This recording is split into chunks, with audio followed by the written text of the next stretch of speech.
Nous, on sera tous dans la rue, on espère faire 1000 points de vente, allez bien dire un chiffre. Il faut s'assurer de la souveraineté numérique de la France. La liberté doit être totale et tout le monde doit pouvoir y accéder de la même manière. C'est magnifique, hein, c'est un bonheur. C'est un bonheur. Moi, je peux c'est incroyable.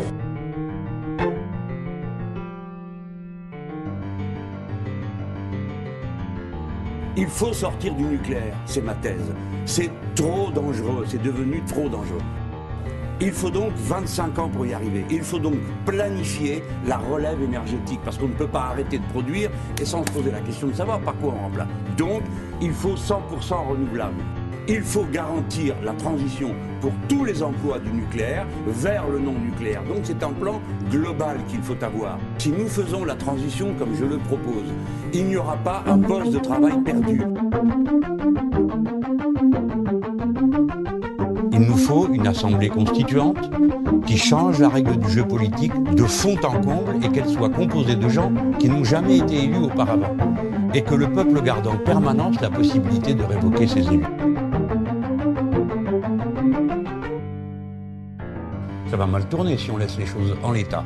Si on n'entend pas la colère des gens, si on n'entend pas leur dégagisme, comme j'ai appelé ça, hein, c'est-à-dire ils disent qu'ils dégagent, ben, ça tombe bien, c'est mon projet. On vote, ils dégagent. Pourquoi il est si gros le code du travail? Eh bien, je vais vous le dire, parce qu'il est plein d'exceptions. Et qui c'est qui fout les exceptions dans les textes? C'est pas nous. Nous, on est pour des choses très simples. Une durée du travail, dans la journée, dans la semaine, dans le mois, dans l'année et dans la vie. C'est super simple. La paye par heure, par mois, etc., etc. C'est super simple.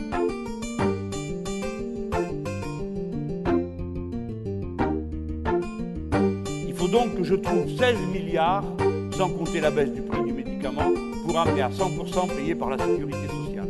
Comment je m'y prends? Nous supprimons les dépassements d'honoraires chez les médecins. 8 milliards d'euros. Nous allons faire une médecine publique. Voilà, avec des centres de santé publics, avec des médecins fonctionnaires. Mais ceux qui ne veulent pas, ils ne sont pas obligés. Mais ceux qui veulent, ils pourront. En ramenant dans la sécurité, évidemment, tout le personnel, hein. Mais en ramenant tout le personnel dans la sécurité sociale, qui permettrait de travailler plus tranquillement, ça vous donne 6,5 milliards à ajouter aux 8 que je vous ai dit tout à l'heure. Nous voici déjà rendus à 14. Et après, en faisant les comptes, mes camarades découvrent qu'il y a 3,5 milliards d'euros d'exonération de cotisations sociales en faveur des complémentaires santé. Je les reprends. Égal, eh ben un peu plus que ce qu'il y a besoin, 17 milliards. Donc il ne faut pas dire ce n'est pas possible. Je suis entouré d'une foule de gens qui en réalité préparent, travaillent, organisent, et donc je suis le porte-parole. Ce sont des bénévoles, mais dites donc les gens, les bénévoles c'est pas des amateurs. Hein.